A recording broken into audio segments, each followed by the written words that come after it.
สาวหนุ่มเมืองเซปูนจัดกิจกรรมแข่งขันกีฬาบานเตะคำนำตอนมาสั่งต่างสาวหนุ่มประชาชนปฏิบัติลาว14 เมษายน62 ปี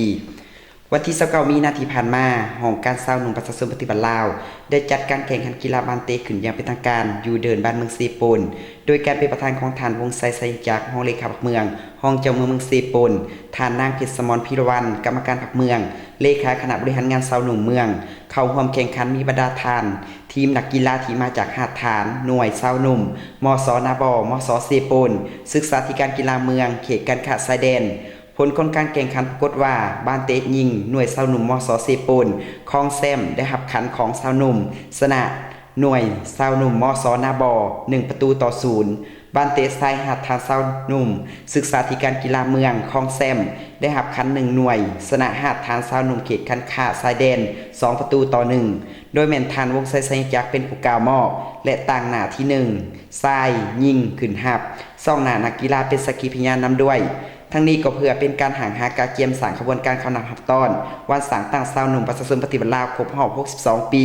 ก็คือ14 เมษายน55 54 เมษายน2017ให้มีบรรยากาศเบิกบานมวลซื่นและเป็นขบวนฝึกฟื้นและเป็นการหัดเห็นความสามัคคีระหว่างนักกีฬาหาดฐานหน่วยสาวหนุ่มอ้อมข้างให้นักแน่นเข้มแข็งเจ้าข้าพเจ้าเพชรสมรพิรวันเนาะเลขาคณะบริหารงานสาวหนุ่มเมืองเซโปนมื้อนี้เฮาได้จัดการแข่งขันกีฬาเพื่อคำนำหับต้อน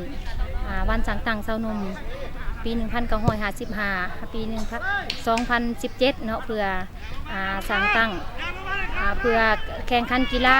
และมีอยู่ได้3กิจกรรมใหญ่ลักคืออันที่1เฮาได้สร้างกระบวนการอนามัยเนาะตามเส้นทางถนนหนทางมีกระบวนการของสาวหนุ่มและเยาวชนได้สร้างและอันที่2แม่นได้สร้างกระบวนการกีฬามีอยู่2ทีมเนาะมีทีมมสเซโปนพบกับมสนาบและทีมหักฐานศึกษาพบกับเขตการค้าหักฐานสาวหนุ่มเขตการค้าชายแดนแหละอีกกิจกรรมหนึ่งเฮาจะได้เฮ็ดอยู่แม่นปะทะกถาวันสั่งต่างสาวหนุ่มฮันเนาะอยู่ในสโมสรใหญ่ฮัน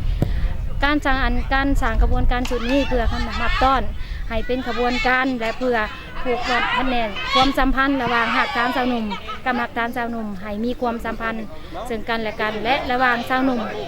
ทุกพงเขตเพื่อรักษามูลเสื้อให้